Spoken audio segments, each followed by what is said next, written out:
Guess who's back? Back again.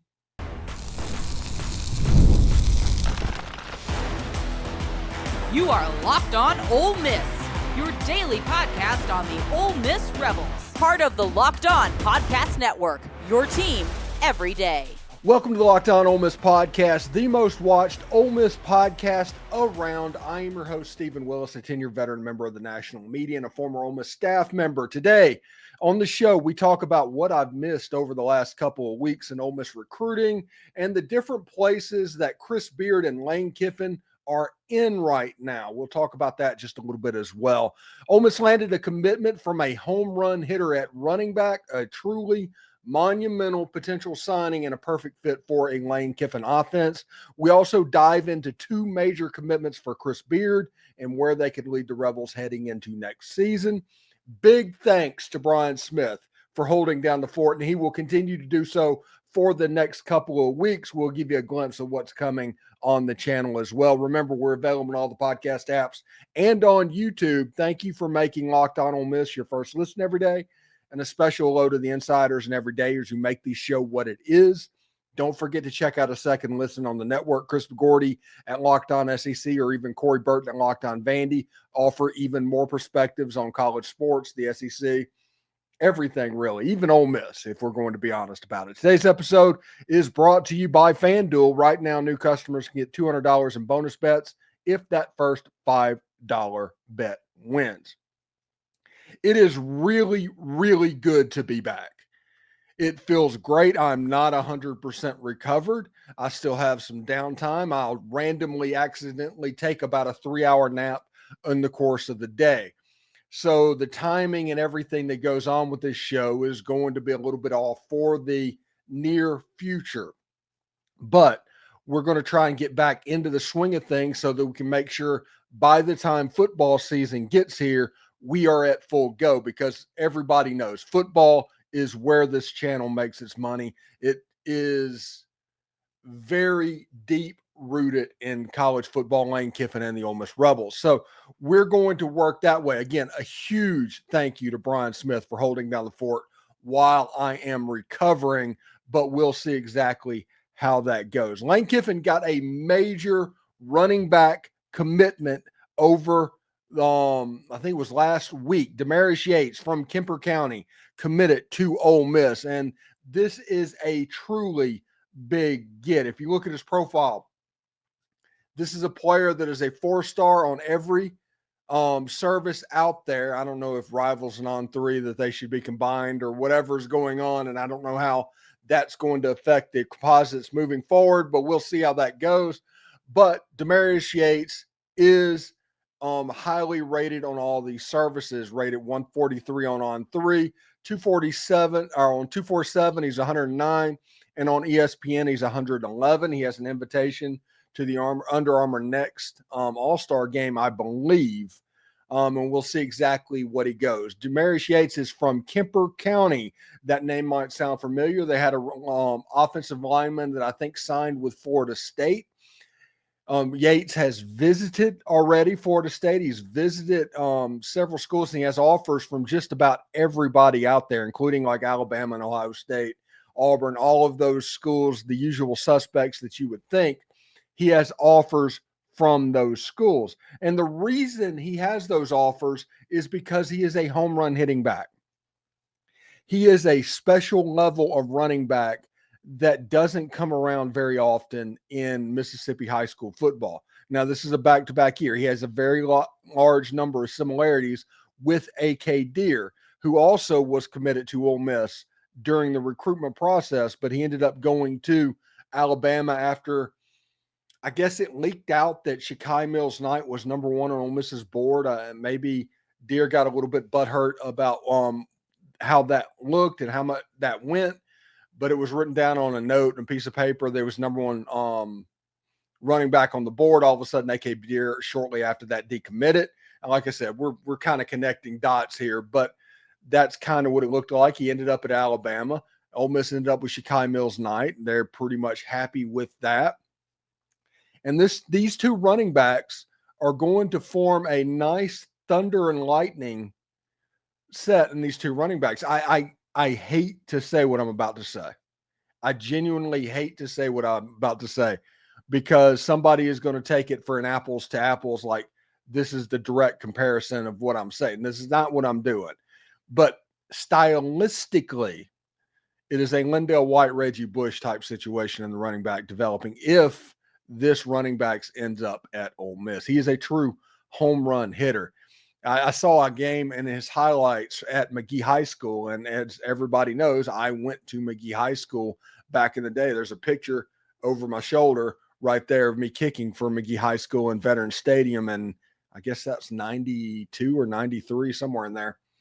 And it was interesting to see exactly what that looked like. There's a concession stand that was behind the goalpost that I tried to knock out lights whenever I kicked extra points on that end of the field. That was my aiming point, is a light bulb that was dead center. And I always try to do that. I think I hit it once in 3 years, but I digress. But Damarius Yates has a chance to be a big, major home run hitter in this Ole Miss offense, and he is perfect for a Lane Kiffin system because he's such a natural catcher of the football. He is very good out of the backfield. Brian Smith talked about him yesterday being that natural catcher and how he thought he could play slot after seeing him at the Under Armour New Orleans event earlier on this year. The versatility of this running back is no small feat to think about for Ole Miss. This is a big deal. And when you have Shekail Mills-Knight, the running back that is going to come in, he should probably be there in the next couple of weeks if he's not in Oxford already. This is a running back that was the designated pass blocker in the Navy All-American Bowl game in San Antonio. He was the all-star running back that was brought in to protect the quarterback, which that is a good sign for the next level in a running back. What usually keeps a running back off the field is pass protection. So if you have that nailed down, you are in a good shape. So Shekail Mills-Knight and Damarius Yates, that could perform. That could be a potent 1-2 combination for Ole Miss football, and we'll see exactly how that goes. Should be a lot of fun. Should be pretty interesting indeed. But football isn't the only team adding playmakers right now. Chris Beard just landed some major recruits for Ole Miss hoops. We'll break that down next. The NBA playoffs are in full swing, and every night delivers highlight-worthy performances, major momentum shifts, and can't-miss moments. Whether it's game-winning shots or breakout players, there's never been a better time to get in on the action. FanDuel makes it easy to stay in the game before tip-off and live with player props, performance trends, and same-game parlays. Fans have more ways than ever to play smart and win big. And if certain players are trending in a way that you are very favorable about, how about a same-game parlay? That is one game to look at what's going on. Or maybe a $200 bonus in bets to add to the excitement of your first $5 bet win. That'd be a really cool thing as well.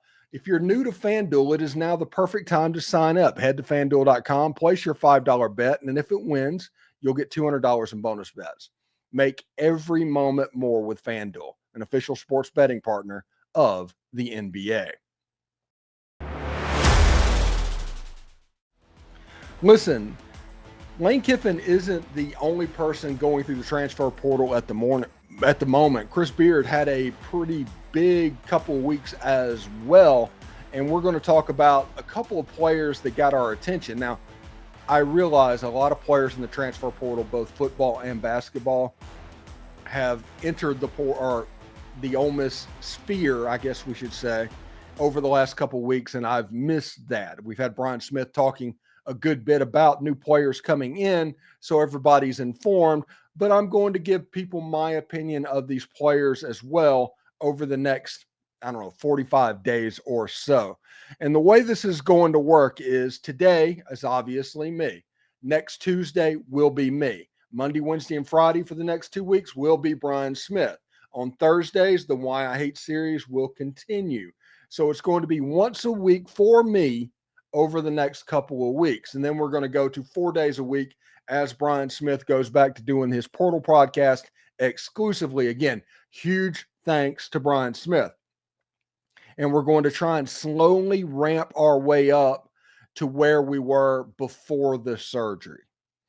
Once we get to that level, we should be in pretty good shape. And we have a different kind of lineup that we're thinking about over the course of football season that should be interesting, and including potentially an Ole Miss squad show that airs over the course of the football season and beyond. People that are experts coming in talking about an around the horn type deal that we are looking at for the football season. We're still waiting to see how that is going to look and what's going to happen, but it's something that we have kind of our finger on the pulse of the fan base at the moment. The Locked On Ole Miss podcast is not going anywhere. It's 5 days a week. It is at 7 o'clock Eastern time in the morning. It should be a lot of fun. And then our postcasts are going to expand as well. So this channel should start to grow, even as team sites on the pay recruiting services, they start to die. And they are dying. They've been dying for about 5 or 10 years right now.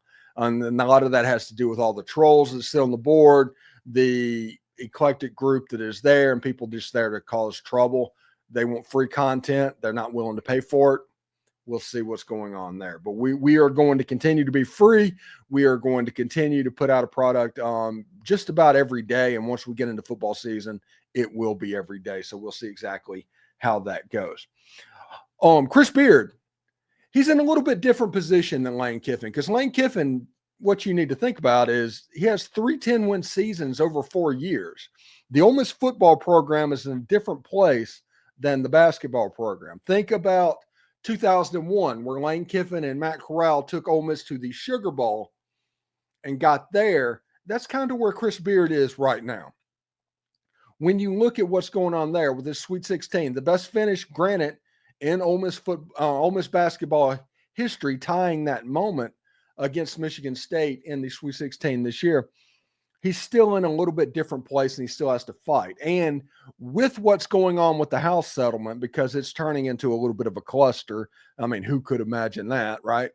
But you have teams that are going completely all in of what's going on and front-loading contracts before the House settlement, so you can use the House settlements and kind of double dip a little bit, is what's going on at the moment. So you're seeing certain teams that are definitely outbidding teams right now. Listen, people are that they don't want to talk about money in college sports. Because they're just trained not to. It's not something that they're doing evil or anything like that. They're just trained not to. Because of what all the under the table stuff that has been happening for 30, 40, 50, 60 years. They don't want to talk about it now that it's legal, because they are trained that it is bad. Money has a negative connotation in college athletics. That's just the way it is. And so when you talk about a player and a team getting outbid, all of a sudden, everybody, those negative connotations are going to come into the situation. So Chris Beard is having to fight against that a little bit as well, along with kind of being a new money type school arriving on the scene.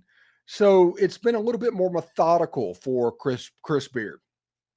And, with Corey Chest, and there's some really good players that they brought in, and we're going to talk about all of them over the course of the next couple of months. But Ole Miss got 2 really big ones this week. And we'll start with Travis Perry, because that's the most recent. Shooting guard from Kentucky, 6'1", 190. He's somebody that was forced into action because of all of the injuries to the Kentucky backcourt over the course of the season. He had double figures twice against Alabama. He's a pretty good player. But over the course of the season, he only averaged about 3 points a game.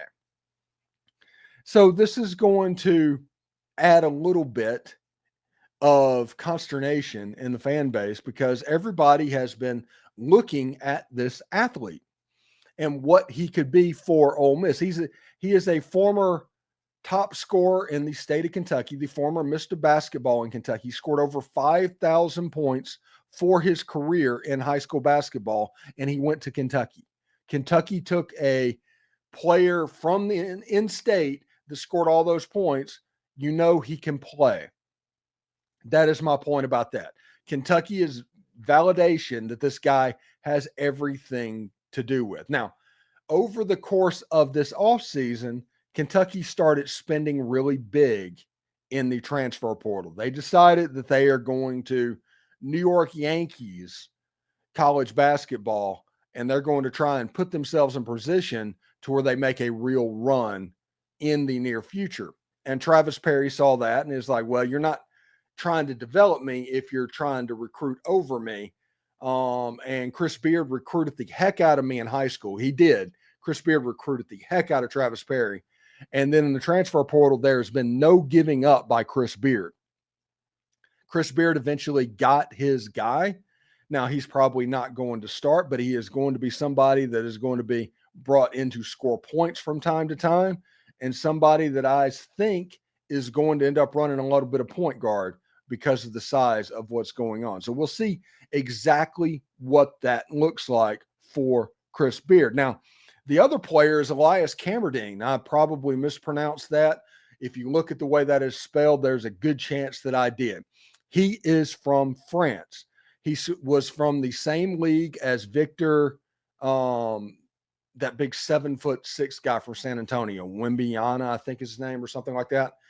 It's a pretty good league he is coming from. He played at Eurobasket in Europe. He is from France. He's a 6'5" shooting guard. He is about to be 22 years of age. I'm not sure about eligibility at this point. He is a former MVP of the Eurobasket League. I think that was the under 20 whenever he was in that. He is a really good player, and he has a chance to be a problem for people in the same way as Chad Baker-Mazara that he was over the course of this past year. He has the height. He has the length.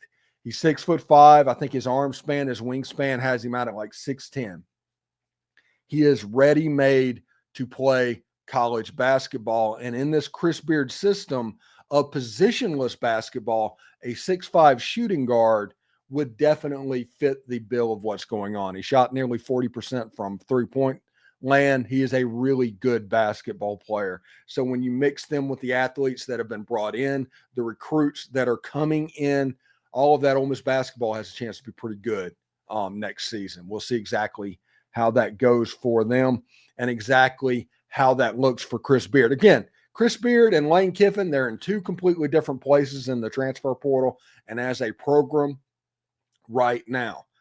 Chris Beard is where Lane Kiffin was in 2021, right after the Sugar Bowl. That is where the Ole Miss men's hoops program is. Now, I would be remiss not talking about the work that Coach Yo has done in the transfer portal. I've been following that as well. We are going to go over that from time to time as well, but they have a chance to be really good as well. So Coach Yo and the Lady Rebels doing some work for Ole Miss as well.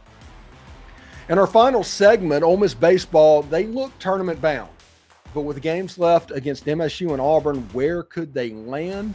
Stick around to find out.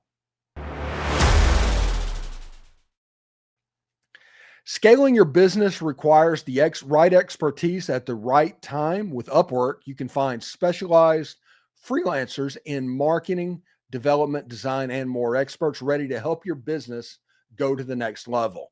Upwork gives businesses flexibility by connecting them with top freelance talents across multiple industries, including IT, AI, web development, and marketing. Whether you need extra hands for a project or a long-term partner, Upwork makes hiring simple and affordable. If you need help with a marketing campaign, Upwork can connect you with a freelance expert who delivered incredible results in the past. Posting a job is free and simple, and within a day, multiple qualified candidates are there to choose from.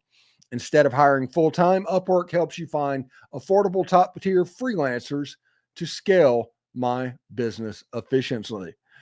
Visit Upwork.com right now to post your job for free. That's UPWORK.com, Upwork.com to connect with top talent and grow your business today. So Ole Miss baseball is in a, not necessarily a weird place. I don't want to say it's in a weird place, because that's not true. They are, if they win one game over their next two series, they're going to finish 15-15. If they win a series and then win one game, they're going to finish 16-14. That is, without a doubt, a good season. But where is this baseball team going to end up? This is a scrappy bunch. This is a gritty bunch that recently is having trouble on the road. They dropped a series at South Carolina. They dropped a series at Oklahoma. Oklahoma is a good program. They have pretty much an identical record to Ole Miss. And it's interesting. You think about it. And this whole season we've gone through with, how good is this Ole Miss baseball team? They win games late. They win games gritty. Whenever they can find the strike zone, they're a pretty good team on the field, and they are definitely a hard out for the other team. But when Ole Miss starts missing the strike zone, starts putting people on base, they can drop games pretty easily. And the point is, the margin for error for this baseball team is not very big. It's not. They have a chance that they can beat just about anybody on any given day, but they can also lose to just about anybody. And they have a new pitching coach over the course of this season. Mike Bianco has done a great job, I think, coaching this team, piecing players together from the University of New Orleans and Louisville and wherever they could get anybody to step onto this roster. I think Luke Chang is from like Southern Illinois or something like that. Wherever they can find bodies, they were able to bring them in. And they have a pretty gritty team right now. They put together a gritty team. So if Ole Miss can win just one game in Starkville, if they can win one game or two games against Auburn, you're looking at 15-15 or 16-14 in the SEC, and that's probably a 2 seed in the SEC tournament. Now, the only way that I think Ole Miss can host, because hosting is a real possibility for Ole Miss, it's not likely, but it is a real possibility. Ole Miss is going to need to win both of the last couple of seasons and probably win a couple of games in Hoover. It just kind of is what it is, especially with the win in the Governor's Cup game over Mississippi State. So technically, they might be 13-11 as far as the standings say, but the committee is going to look at it as 14-11 because they beat Mississippi State. So if Ole Miss can win 2 games against State, that would be 16, and they can win 2 games against Auburn, that'd be 18. They would likely host in that situation. I don't know if there's a way, if Ole Miss loses one of the last 2 series, to get there. I'm not sure about that. I think that is the ceiling. Is it likely? Well, if you look at how Ole Miss has performed on the road recently with losses to South Carolina and Oklahoma, obviously a game in Duty Noble Field is going to be difficult. But if Ole Miss can pull off 2 wins in that game, that I guess anything is possible. We'll see how it goes. I think this baseball team still has a ceiling of being able to host. It is not likely that they are going to host, but it is very much we'll see how it goes, if that makes sense. It is very much we'll see exactly how this plays out for Ole Miss. And we'll see exactly what needs to be done for Ole Miss in this game. So, again, thank you to Brian Smith. Huge thank you to Brian Smith, I should say, because he was able to keep kind of the trains rolling over the course of the last couple of weeks. It's going to be me on Tuesdays this week and next week on Tuesday with a new show. And then we will go to 4 days a week. And then we will eventually go to 5 days a week in June. And then we will eventually start doing the extra shows and start incorporating some of the new ideas into the program. So we'll see exactly how that works. I'm looking forward to it. We'll see exactly how that looks. It's going to be a little bit different. And we'll see. We'll see exactly how that goes. But we'll see you next Tuesday. And enjoy Brian Smith in the meantime. Thank you for making Locked On Ole Miss your go-to source for Ole Miss sports. We pride ourselves on offering the most comprehensive perspectives, which is why we're the #1 Ole Miss podcast out there. It's not really that close. Your support means the world to us. For your second listen, check out the Portal Show. Brian Smith has the latest rumors, portal entries, and signings. Be the most informed fan on the rapid changes in the college football landscape. Find the Portal on YouTube or wherever you listen to your podcast. Hotty toddy, everyone. And remember, analytics is just the old English word that means bad football. We'll see you tomorrow.